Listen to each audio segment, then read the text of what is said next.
everybody, Catfish Jones here for the CFJ vlog on December 27th. Just so happens to be my dad's birthday, so happy birthday, Pop. Wanted to do a special song today, maybe get into stuff a little bit here and there, but I thought at first I'd give you a little bit of a tour of the amp we use. This one is for show. It's a beautiful amp. It's an antiquity, one could say.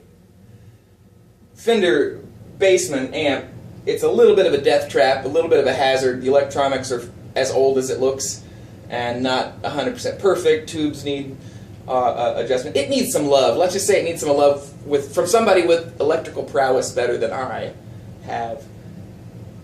Anyway, it's a beautiful amp. It loves being here in this mad science lab, but it's a little bit more of a shelf than an amp right now. Historically, though, it's the amp that my dad used to play bass on in the 70s. Not this specific amp, this model.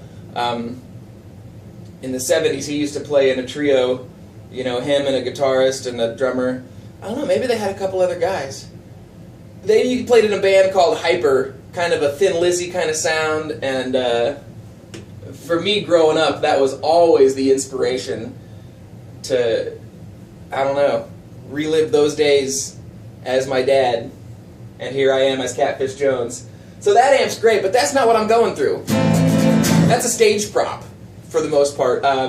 Little relevant history.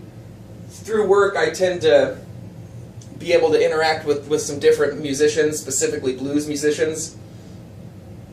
And I'm not sure if you're familiar with Jimmy D. Lane, but he's a blues artist, son of legendary Jimmy Rogers, who played with, I think Rogers played with, I don't know, I don't want to get too deep into it because I really don't know. Jimmy D. Lane is a cool sort in his own, hung around Salina for a number of years, and in that got to hang out with him and interact with him quite a bit. Really cool cat, really real person, and just a hell of a guitar player. Man, he can sling it. But this is an old amp he used to use, and I ended up getting it off of him, and it worked great at the time. Used it with Sons of Truckers, toured. Well, we didn't really tour. We played like 3 shows. Played 3 shows with it, and I don't even know if I brought this at those times. Anyway, this is a great amp. It's in need of some attention, and maybe one day I'll pay it that attention. For today, going through the JC120. I spent far too long rambling about amps, but that's what I'm using, JC120. And honestly, when I play live, I go through a pod, which is an amp modeling kind of computer. You plug it in, it's this little box, and you pick whatever amp you want to sound like, and the tones, and you get a great tone.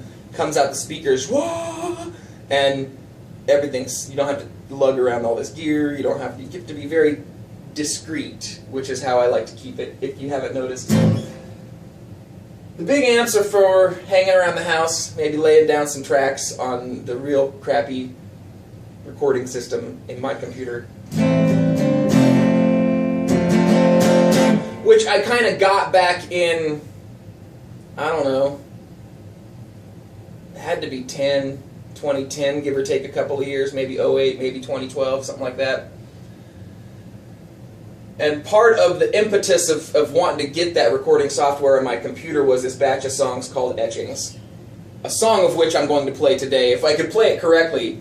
But I had this batch of songs. I tried playing it, the program GarageBand. One of my friends had a little deal, and I rigged it all up and did all the parts and did the bass and did the guitars, and there's some mandolin, I think, in there, and electrics and acoustics, and I had this whole concept for this whole, quote, record, this collection of like songs with art to match the movements. So kind of a record in art form.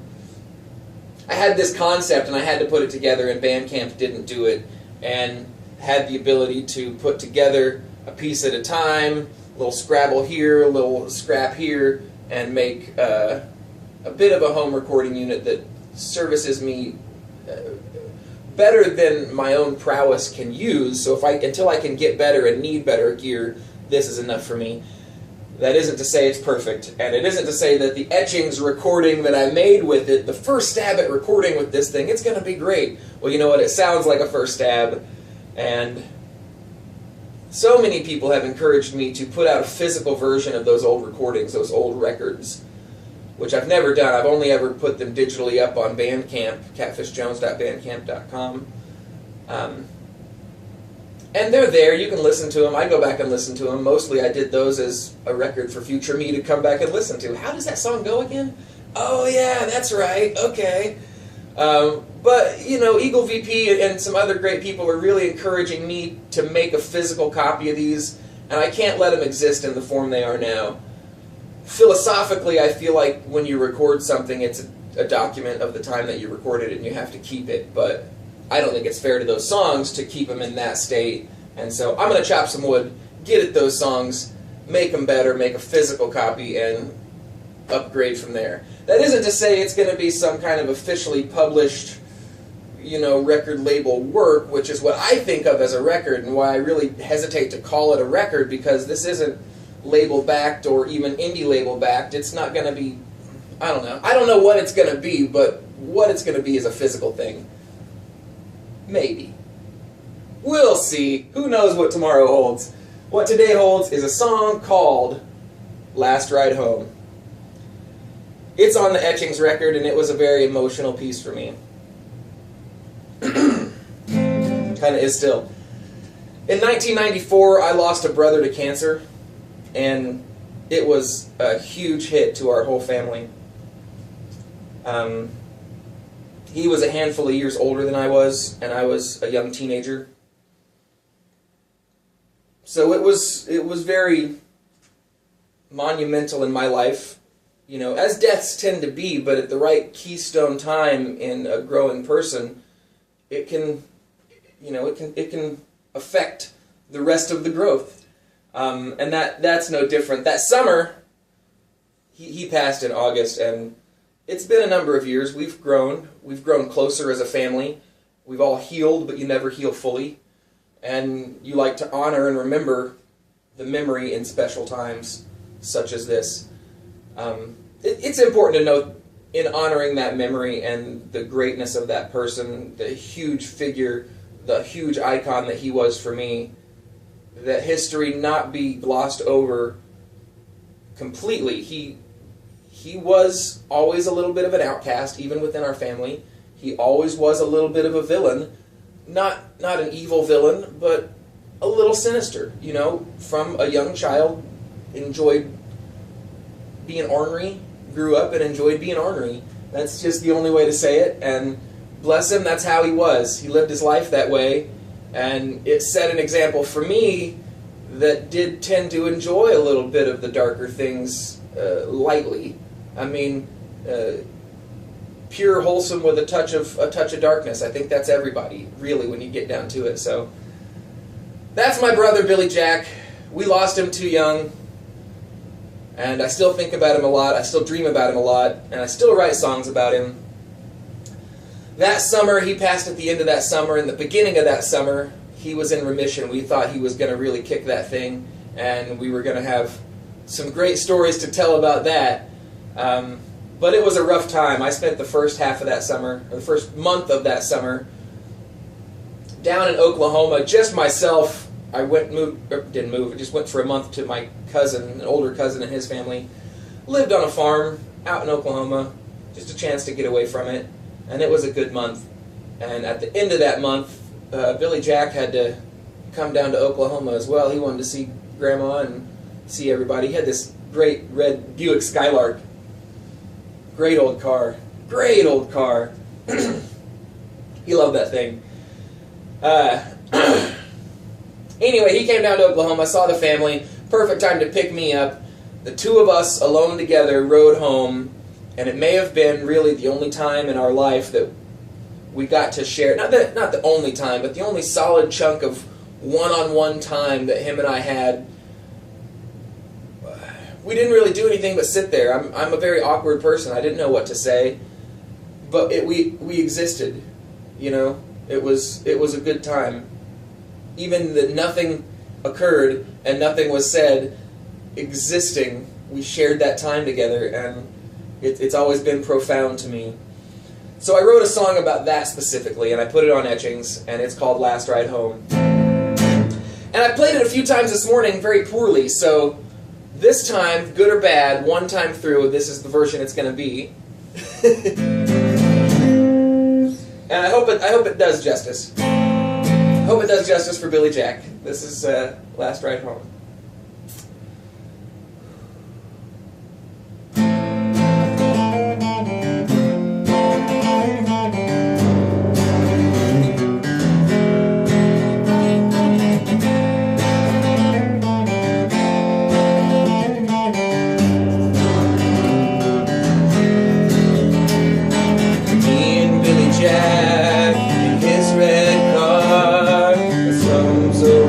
Silence great, home so far. The truth was a song, lost to the dark.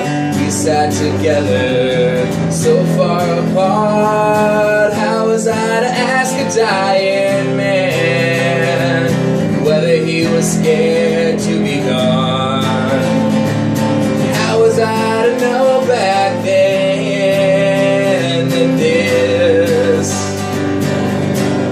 was the last ride home?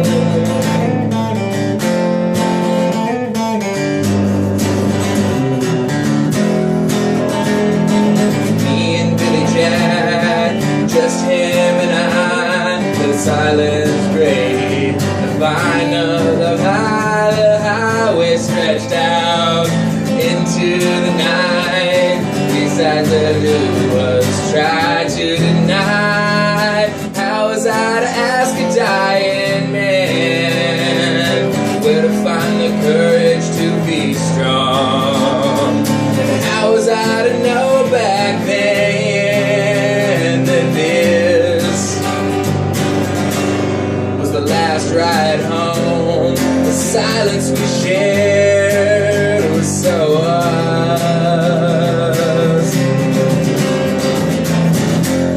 The past is a gravestone in granite and dust. The peace that we found there at the end was so me and him. It was the best.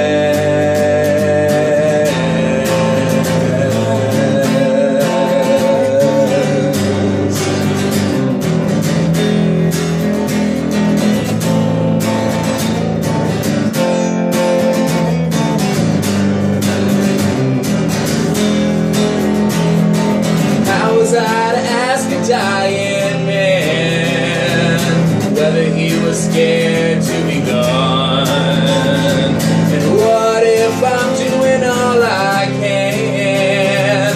What if I'm doing it all wrong? Where does this heartache end? Will these dreams leave me alone? When does the falling sky land on the last ride home? The last ride home.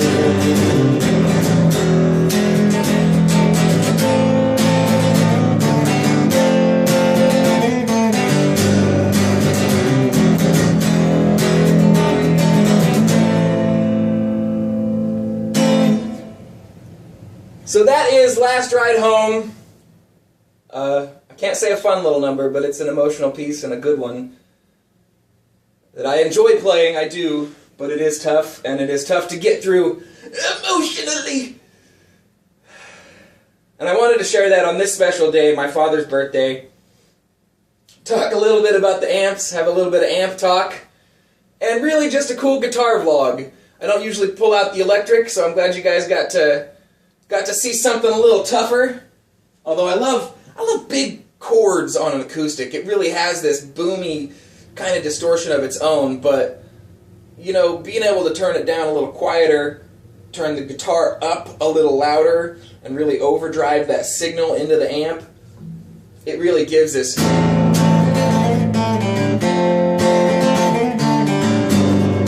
I'm not going to make a metal record with that tone, but it's a good little tone. It serviced very well for today's vlog, December 27th. I hope you guys have been well. swell, hip, and groovy, as my friend Brad at Westphalia Chronicles will always say.